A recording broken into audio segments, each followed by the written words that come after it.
ஒரு அழகான குளத்தில் ஆமையும் வாத்துக்களும் நண்பர்களாக வாழ்ந்தனர். ஒரு நாள், இந்த இடத்துல தண்ணி வத்துறதுக்குள்ள நம்ம வேற இடம் பார்த்தாகணும்.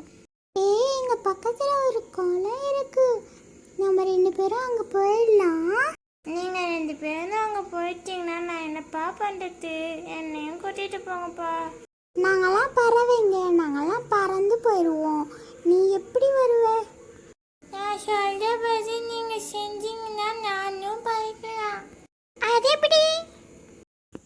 2 பேரும் அந்த குச்சியில 2 முனையில உங்க வாயால பிடிச்சிக்கிட்டீங்கன்னா நடுமத்தில நானும் பிடிச்சிக்குவேன். நானும் உங்க கூட பறந்து வருவேன்.